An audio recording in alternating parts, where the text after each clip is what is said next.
Good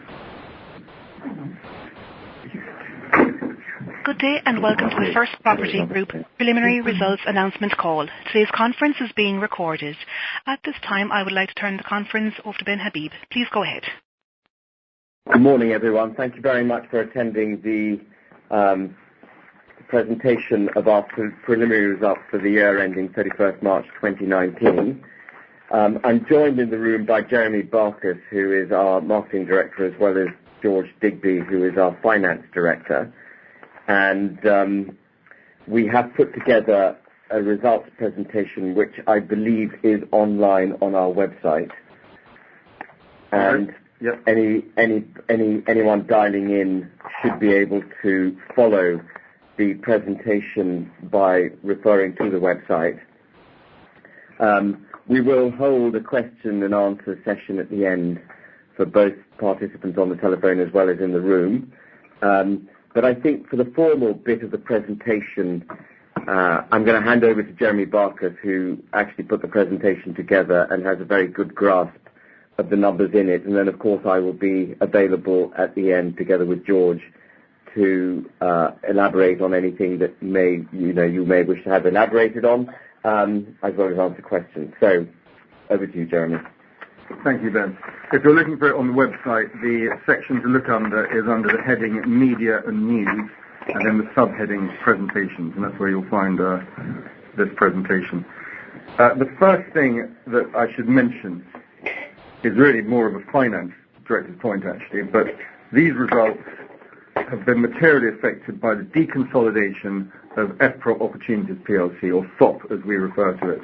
And what I mean by that is, as shareholders will be aware, we used to be the majority shareholder in that fund, and we've been gradually selling our share down, and on the 12th of October last year, our shareholding reduced to 40%.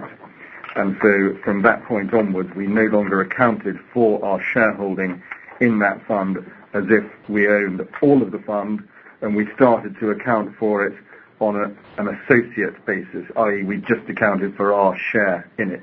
And it's had an impact on the results, as you would have seen if you've looked at the statement this morning. So perhaps before we go to the numbers, let's look at the operational and financial highlights, which actually in the presentation come after the numbers. But the first point to mention is the one I have just mentioned about our share in FOP reducing, requiring a deconsolidation. The second point is that our profit before tax of 8.3 million, although it's 10% down on last year, it's actually a very creditable result, but it is down because right at the beginning of right at the very end of the last financial year, in February 2018, we obtained vacant possession of 10,000 square meters in one of our two office towers, and this is one in Warsaw, Oxford Tower, it's now called Haminskiego 8 or CH8. And therefore, that building that used to generate 3 million euros a year, or that 10,000 square meters that used to generate 3 million euros of income a year, only generated 300,000 in the year just ended. And that is essentially the main reason for the reduction in profit before tax. But other than that, we had a very good year. We established two new funds, the main one being FPROP Phoenix Limited, which is Krakow Business Park, a 50,000 square meter park, that is a turnaround situation, and FPROP Cluj Limited, an office building in Romania. Our total assets under management were up to 706 million, that's up by nearly 13%. But more importantly, our third-party assets under management were up by nearly 35% to 611 million. Part of the increase in these third-party assets under management resulted from the transition of FOP from being a consolidated entity to being accounted for as an associate, and I'll come on to that in the next bit. As I mentioned what our group profit is. The net we always have an element of non-recurring items. In the year just ended, it was 2.78 million compared to 1.3 million the year before. The fund management division contributed around a third of the profit before tax this year, which is a step in the right direction, obviously, and that was a threefold increase in the profits that one contributed, from £1 million up to £3 million. Now, the main effects of the deconsolidation of FOP, they are several-fold. The first one being that now that we're no longer consolidating it, the revenue of that fund reduced revenue in the group by 4.12 million. Now that's just from the 12th of October, so in the current year the revenue will be down by more than 4 million. The group profit before tax was reduced by 1.17. I'll leave George when we get to get into the nitty-gritty of this at a later date. The group properties, obviously, because they were transferred from being consolidated to being a third-party managed fund, reduced by 63 million. And obviously, at the same token, our borrowings went down, this time by 49 million. And the cash that FOP used to hold also we no longer need to consolidate. So our group cash went down by 2 million. Giving an adjusted NAV per share up by 8% to 57 pence, and a final dividend, given the confidence of the outlook, increased by 3.4% to 1.22 pence per share, bringing the total dividend for the year, subject to approval at the AGM, being 1.66 pence per share. So those are the main highlights. And now just looking at the tables in the presentation, page 8, I've mentioned that the net debt is down 102 million to 56 million because of the deconsolidation of FOP. It's worth touching on the gearing ratio. So at market value, we're only about 50% levered. I mean, some people might look at the properties, the group properties directly, and if you look on the next slide, page 9, you can see that the group properties, their LTV at market value is 70%, but given the cash on the balance sheet, at group level, the gearing ratio is only about 50%. Under the accounting model, our net assets are 41.46 pence per share, but if you adjust that to their market value, less any taxes owed, they're worth 57 pence per share, and nearly 10 million in cash, despite doing a share buyback during the year. So I think I'll skip over the next pages because we've already touched on the highlights before going to the numbers. And if you go straight to page 13, you can see a chart of which we are exceptionally proud, which shows our NAV and adjusted NAV growth since the beginning of the credit crunch. Actually, if we could go back before, we've done a 26% annualized total return since 2006, i.e. since before the credit crunch. That includes dividends paid.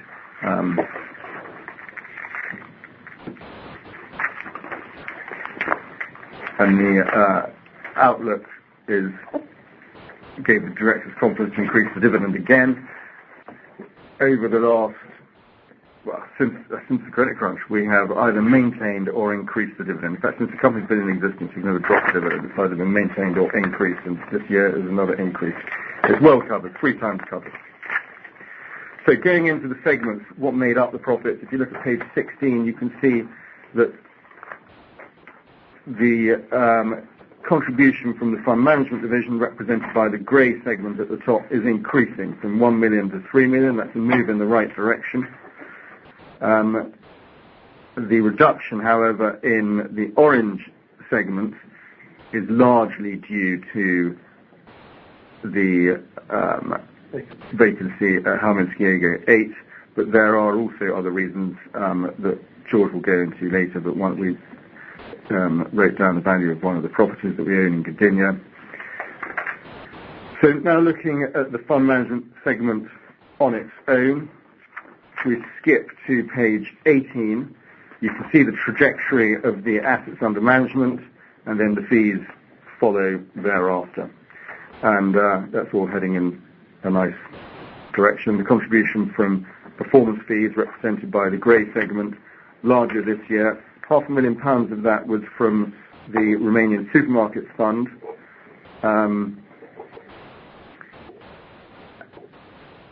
And nearly £1 million of it was from the new office fund, the UK office fund that we established in 2017 with clients of Willis Towers Watson. £1 million of revenue, that is, 968,000, I think. That we've forecast, without forecast, we've made a statement that we think that is recurring at around £950,000 per annum. The investors recall the arrangements on that fund. It's the only fund where we actually don't charge a fund management fee, but instead we have a share in the profits of the fund. Now, the share in the profits, if you go back to our R&S statement in 2017, it sets out, July 2017, what the share and what the profit share arrangements are. But it's a tiered arrangement, and we take 10% up to a 7.5% IRR, 25% for total profits between 7.5% and 15% IRR, and then 20% of the profits above a 15% IRR. All we're recognizing here is the income element, but we're also allowed to recognize any profits on sales, but there weren't any sales in the current year. And that's what we're recognizing, and that's what we're extrapolating forwards. And it is subject to callback that in the event of subsequent losses. And so another reason why we're being so cautious in what we're actually recognizing in that fund. Page 20 gives you, 19 and 20 give you a breakdown of the various funds that we manage and the various and the investor category and geography in which those funds are invested. Moving on page 21 to the Group Properties division, a reduced contribution from that division this year, as I mentioned earlier, to do with the reduction in income at Helminskiego 8, where we got 10,000 square metres of vacancy literally just before the year just started. We have, however, re-let 2/3 of that space, as I mentioned earlier on. It takes time for the income associated with those new lettings to come through because of it. We have to wait for the new tenants to start paying rent. And when they start, and we may have given them some kind of contribution towards their fit-out or a rent-free period as an inducement or an incentive in order to take the lease. So we will feel partial benefit of that in the current year, but a fuller benefit next year. If you look at page 22, you'll see the three main contributors to the profit earned by our Group Properties division. Going forward, there'll only be two contributors because the orange segment, being our share in FOP, is going forward discontinued because we have, well, it's not discontinued, it'll just be accounted for separately. It'll be accounted for within as an associate. Within the associates. It's worth pointing out that of the 9 properties that we own, which produce the bulk of our profit before tax, the loans held against those are in separate non-cross-collateralized SPVs. The interest costs against those 9 properties is just over 2 million a year, down from 3 million a year last year, again due to the deconsolidation of FOP's 49 million loan out of our accounts, now that it's accounted for as an associate. Very sustainable, affordable weighted average borrowing cost of 2.15%. Should interest rates go up, a 1% increase would increase the annual interest bill against those 9 properties by £485,000 a year. But we do use interest rates, we fix interest rates and use caps. 47% of our interest bill was fixed at the year end. And the valuation of our 9 properties is very undemanding, at about a 10% yield against market value. The 2 largest properties that we own, directly or wholly, are discussed briefly on page 24 of the presentation. Helminskiego 8, which I mentioned, has got its vacancy. We're 2/3 of the way through reletting it. The other one is an office building in Gdynia. Now, this is an over-rented building that we've been generating very high income return from over the last few years. But the lease runs out in 2021. I think the lease runs out 2020, October 2020. October 2020, and as a result of that, we have been depreciating the holding value of that property by just shy of 2 million euros a year, 1.97 million euros a year. But this year, given that we're getting closer to 2020, October 2020, we decided to do an extra amount of depreciation. So rather than, and we did an extra 1.5 million of depreciation, but we don't anticipate an extra 3.5 million euros. An extra 3.5 million euros. My apologies. but we anticipate that being a one-off. We don't anticipate depreciating it again at that rate. The associates and investments, i.e. our minority shareholdings in 11 of our 13 funds, contributed 1.6 million last year against 950,000 last year, prior to the deduction of unallocated central overheads. And most of that was attributable to a new associate, FPROP Phoenix Limited, in which we have a 23% share, and that contributed just over £1 million.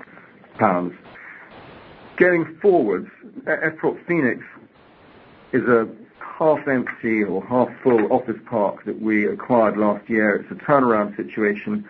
We own 23% of it in conjunction with third parties that we invited in after renegotiating the bank debt. Should we let up the other half, which obviously we're hopeful of doing, there should be a significant boost to earnings from that in due course, not only from our 23% share in it, but also from our fund management performance fee arrangements associated with that property. Also during the year, we acquired full ownership of regional property trading and therefore consolidated those four small properties held by that fund into the account group. And then page 26 just gives you an idea of the tenants in the various group properties that we own, and 27 gives you an idea of where the value lies, and you can see that there are three properties in particular. The largest one, 36%, being Oxford or CH8 that I mentioned in Warsaw.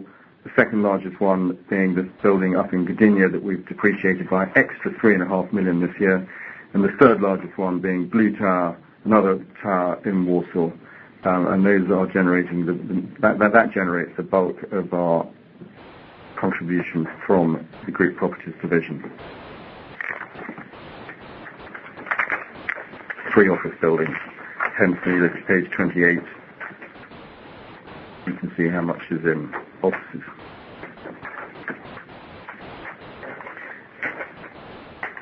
The 3% in Romania is an office building in Bucharest and a warehouse in Turin. These graphs exclude our share in associates. These are just to do with the 9 wholly owned properties. Looking forwards, the markets in which we operate are all performing well. GDP growth in Poland, 5% last year. It's continually been out.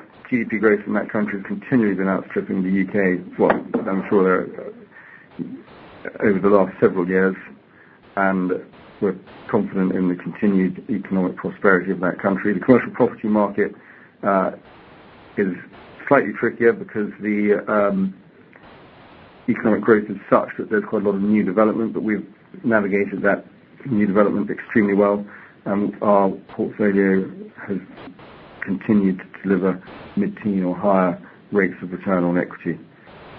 In Romania, again, GDP growth has been very strong. It's actually come down from 7% in 2017, but 4% in this year, forecast at north of 3% for next year.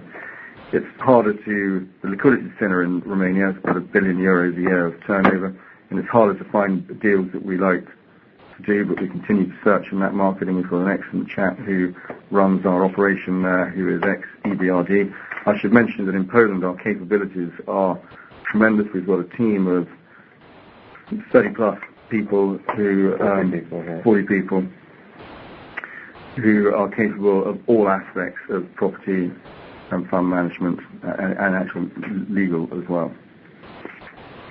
It's quite a differentiator, that having the internal expertise to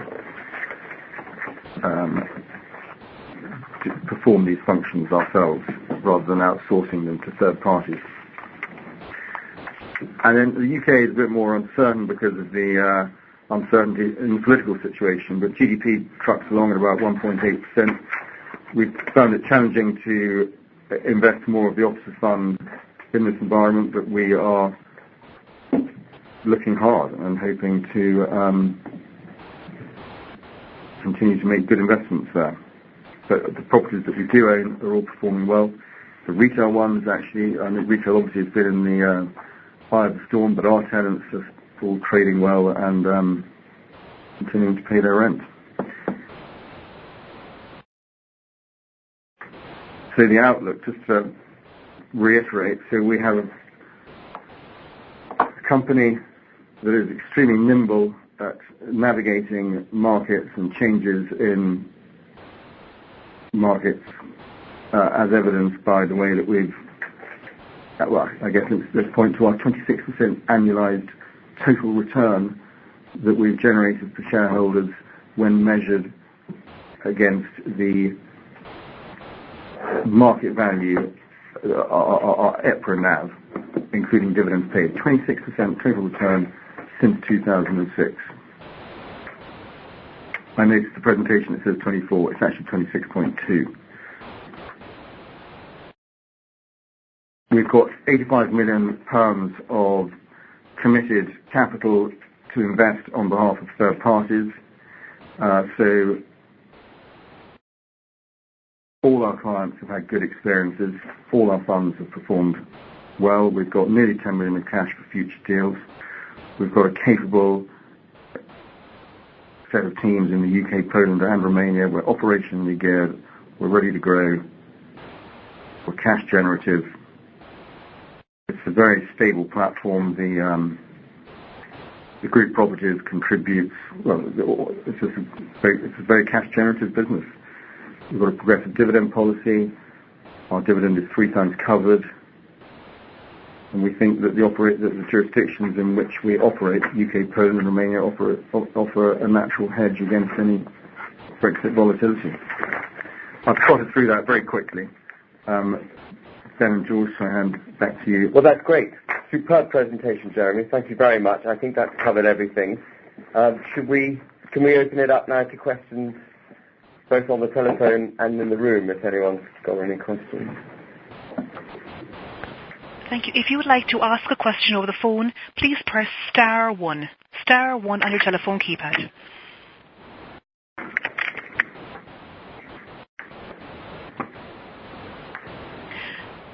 We do have a question on the phone. Yeah, hi, it's Chris Thomas. Hi, Chris. Yeah, hi, it's Chris Thomas. How you doing, guys? Hi.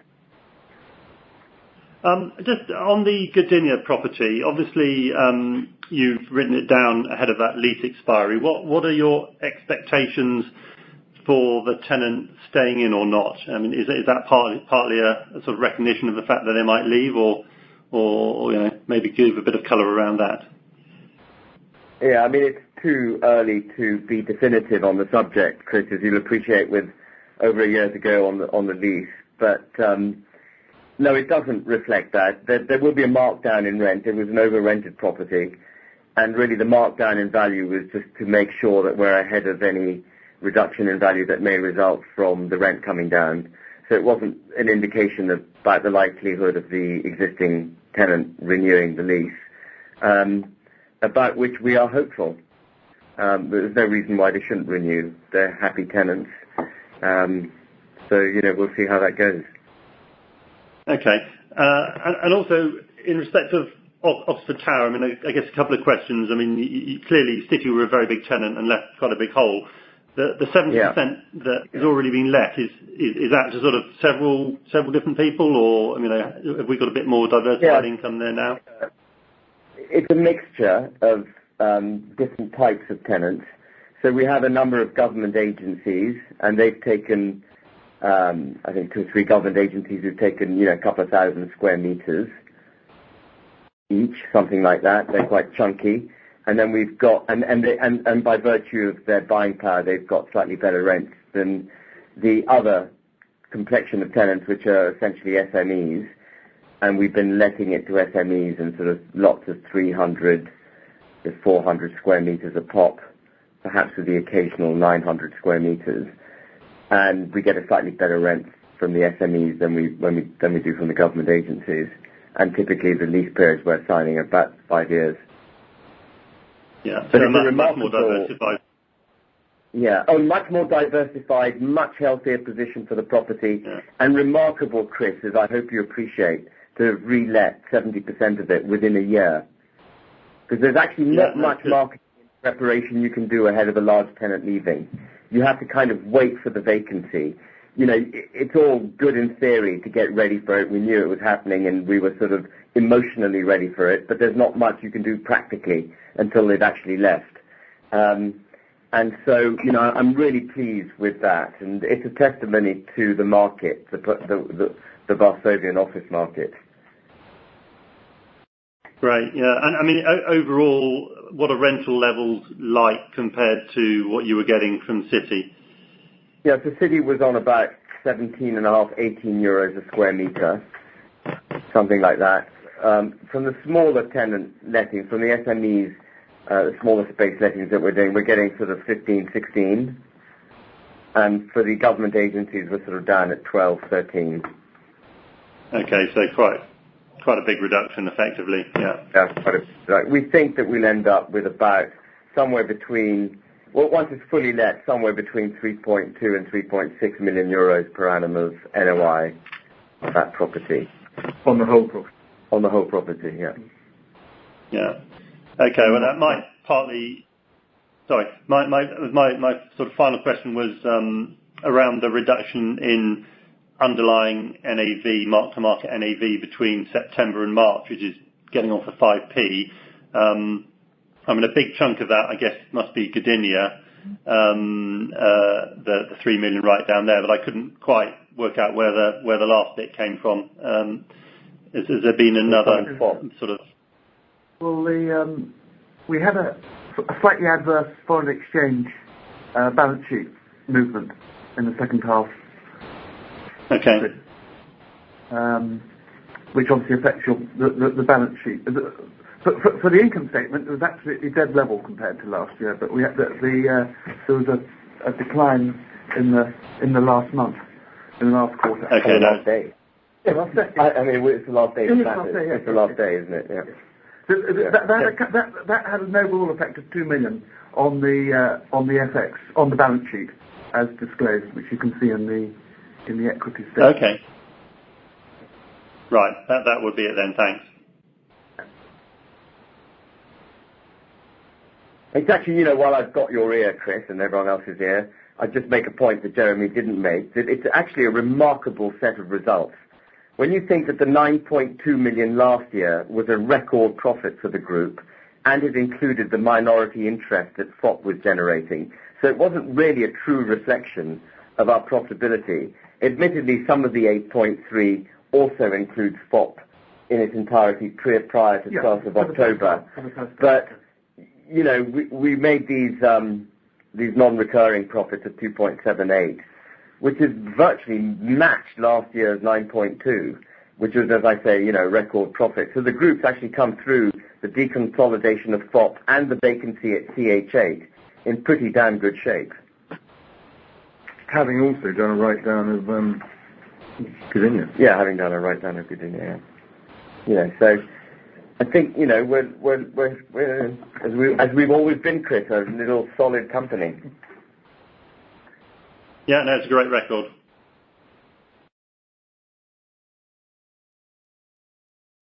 Any other questions, Chris? That was it for me, thanks. Okay, great. Well, nice to hear from you.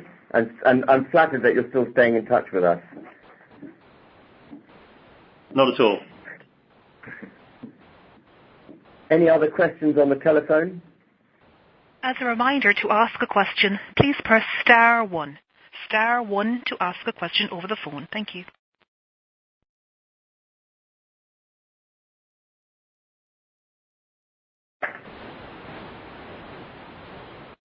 Okay, assuming there are no... Are there any other questions on the phone? No, there's no further questions on the phone. Okay, I think on that basis, I think we can end the telephone call. And thank you very much, everyone, once again, for attending. Naturally, if you have any further questions that come to mind post the call, you can email Jeremy or me, and we'll endeavour to get back to you as fast as possible. Thank you very much. Bye-bye.